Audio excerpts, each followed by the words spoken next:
Olá, que a bênção de Deus em Jesus Cristo esteja sobre todos nós nesse dia. Sou o pastor Abraão Demétrios, pastor da Igreja Presbiteriana do Brasil. E nesse dia estarei compartilhando com você a mensagem do Evangelho de Jesus Cristo, conforme nos é apresentado no livro do profeta Samuel. No capítulo 1, a palavra do Senhor nos diz assim: Houve um homem de Ramataim Zofim, da região montanhosa de Efraim, cujo nome era Elcana, filho de Jeroão, filho de Eliú, filho de Tou, filho de Zufi, efraimita. Tinha ele 2 mulheres, uma se chamava Ana e a outra Penina. Penina tinha filhos, Ana, porém, não os tinha. Amém. Esse texto que nós lemos, ele está imediatamente ligado ou concomitantemente ligado àquele período da história de Israel que foi um período de declínio espiritual, foi um período conturbado, um período em que houve muito sangue derramado, um período horroroso, que é o período do tempo dos juízes, que inclusive nós temos registrado na palavra do Senhor como foi esse período. Um período em que o povo cada vez mais, à medida em que nós observamos lá no livro de Juízes, o povo adentrava em uma depressão espiritual, cada vez mais se distanciando do Senhor. O povo estava fazendo aquilo que achava mais certo aos seus próprios olhos e pouco estavam se importando para a opinião de Deus, para aquilo que Deus ordena em sua palavra para ser vivenciado pelo seu povo. Cada um fazia o que era mais reto aos seus próprios olhos.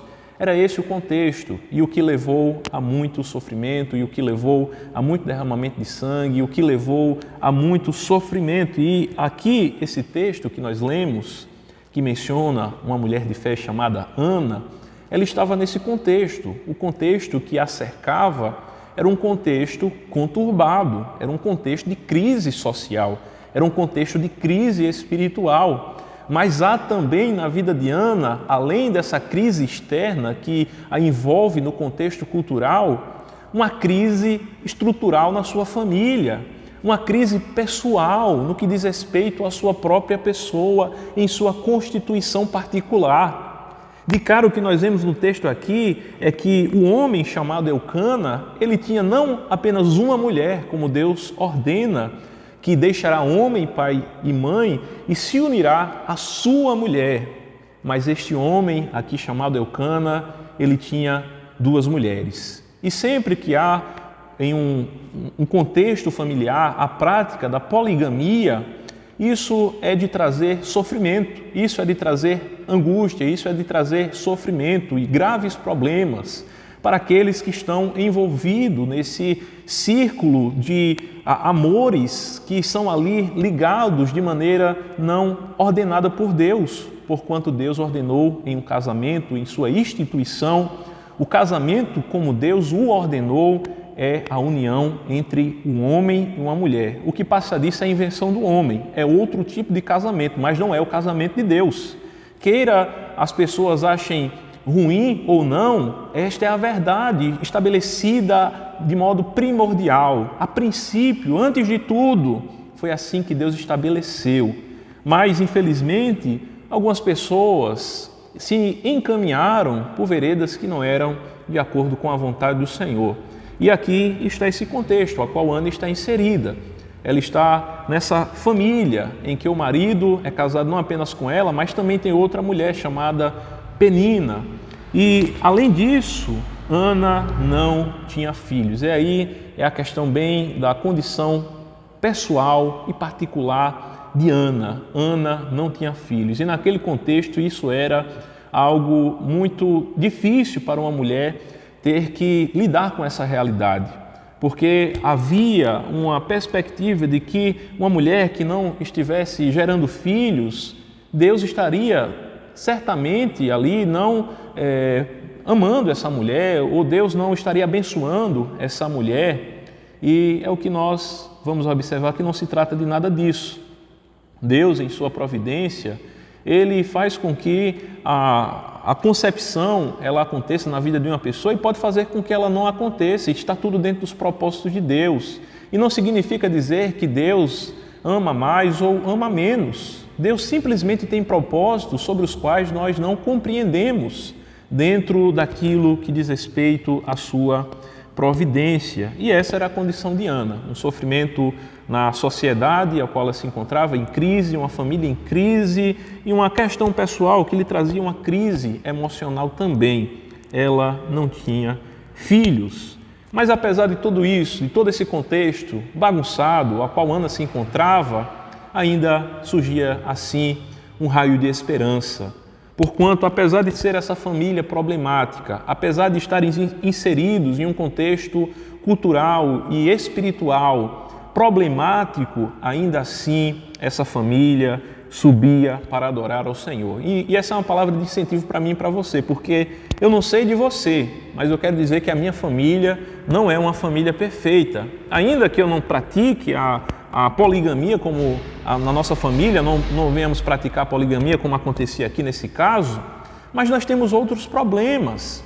E para nós isso é um incentivo. Nós não precisamos ser uma família perfeita para ir adorar ao Senhor. Isso é um raio de esperança que nos surge aqui, é uma palavra de incentivo para que você, que de repente olha para a sua família e vê tantos problemas que às vezes surgem, às vezes discussões, às vezes gritarias, às vezes essas atitudes que são pecaminosas sendo vivenciadas no contexto da igreja, isso não deve fazer com que venhamos desanimar de subir para adorar ao Senhor.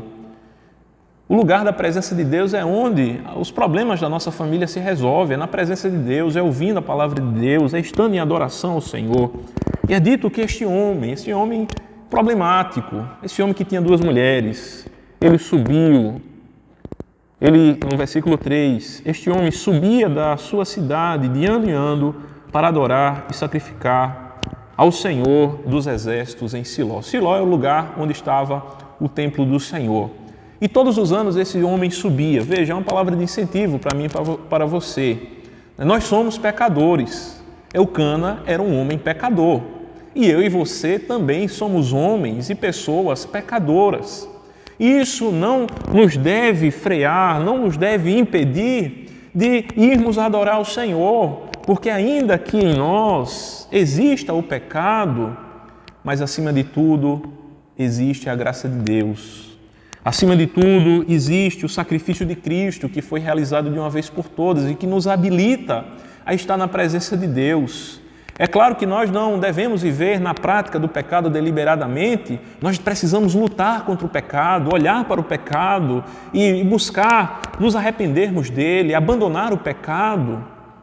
Mas quando pecarmos, precisamos confiar em Deus, confiar no sacrifício de Jesus e não nas nossas próprias obras. É dito que Eucana, ele subiu para adorar e para sacrificar ao Senhor dos Exércitos. Sem sacrifício não há adoração. E este sacrifício é muito mais do que um esforço pessoal que eu e você fazemos para sair de casa e ir para a igreja. É aquilo que diz respeito ao que Deus já fez por mim e por você. É o que foi feito lá na cruz de Cristo. O sacrifício já foi feito, já foi realizado. Jesus já fez tudo o que era necessário para que eu e você pudéssemos adorar. E é neste ambiente que nós precisamos estar. Cada um de nós com famílias dilaceradas, famílias desestruturadas, famílias bagunçadas, famílias que cada um em sua particularidade, o marido traz uma bagagem de coisas ruins da família que ele teve, a mulher também, por outro lado, traz bagagem de coisas ruins, traz coisas boas também. Mas apesar de todas as dificuldades para fazer com que as coisas se alinhem, se ajustem dentro dos propósitos de Deus, nós não precisamos esperar ficar perfeitos para irmos adorar o Senhor. Nós vamos como nós estamos, todo dilacerado, todo machucado, com problemas na sociedade, com problemas na família, com problemas pessoais.